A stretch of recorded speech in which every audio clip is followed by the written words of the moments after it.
Logistically, the Dream Factory was a massive undertaking. We shot over 300 hours of contemporary footage. We also dealt with hundreds of hours of archival footage. A million different pieces had to come together to make the Dream Factory happen.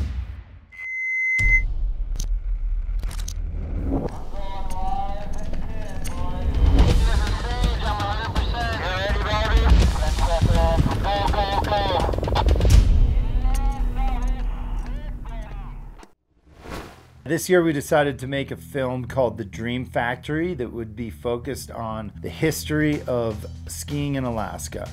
Our goal was not to make Dogtown and Z-Boys or Riding Giants a true full-tilt documentary.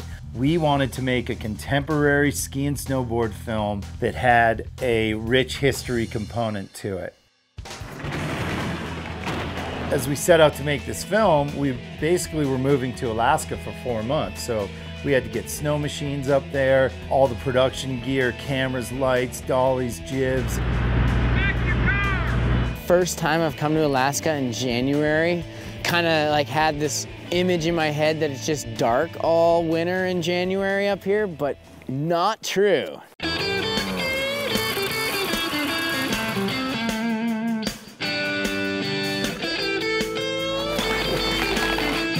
We decided to call the movie The Dream Factory because Alaska, for skiers and snowboarders, has always been the ultimate place to make it to, whether you're a pro or just someone who loves to ride.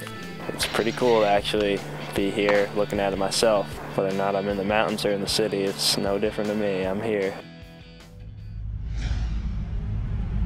To tell the true story of skiing in Alaska, we needed to go deep into the history of Alaska as a state and figure out where it all started.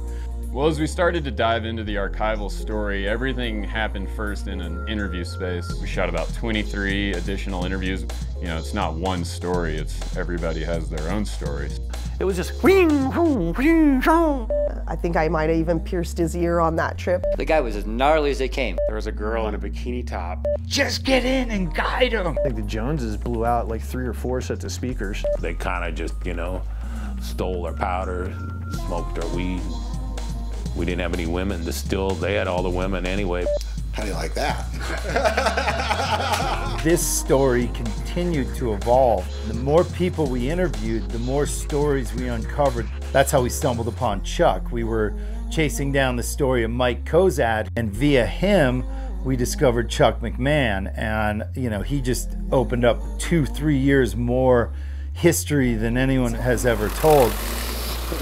Just buttering. Kozad was right. This guy's You'd be surprised what a Super Cub can land on. I think there are a lot of people who are fortunate that Chuck was 100 miles up the road. And I think history's proven that. Shot his whole story not knowing that during the 80s when he was flying around, you know, he was rolling a VHS camera for some of that time, and he actually had a tape no one's probably watched in 20 years, but he was able to dig it up and send it over to us. So to actually be able to, like, you know, retell these stories, that was definitely a rewarding part of the process.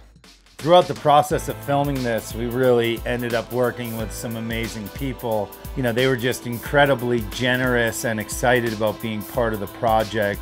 Emily Coombs and Wade McCoy gave us, you know, hundreds of slides to look through from that era, and we really scoured everywhere to find this stuff. Mark Vance, who's an assistant director, he was on one of the shoots and light bulbed and remembered that he had this photo book from his Aunt Nellie. She had all these cool photos of the coastline and of Anchorage. We're replicating Great Aunt Nellie's picture from 1923, right here at the corner of 4th and H Street. So it's pretty cool to use her picture and morph it into the modern day. It's pretty fun. So we started this style throughout the film where we would take an old archive photo and match that frame with present day. And we thought that would be a really cool way to transition the viewer from the past to the present. You know, that was just something that, you know, we kind of latched onto early and kept our eyes open for. One of those moments that we used and recreated was the first ascent of Mount Diamond, which is one of the marquee lines in Valdez. It truly was a golden age of skiing. You read back at various times of creativity and energy, and Valdez had all that in spades. You know, in Valdez, a lot of the stuff has been ridden, so one of the concepts we had was for our guys to go back and ride a lot of those classic lines, be it Pyramid, Diamond, Python. It's still really cool to go back and pay homage and tribute to that.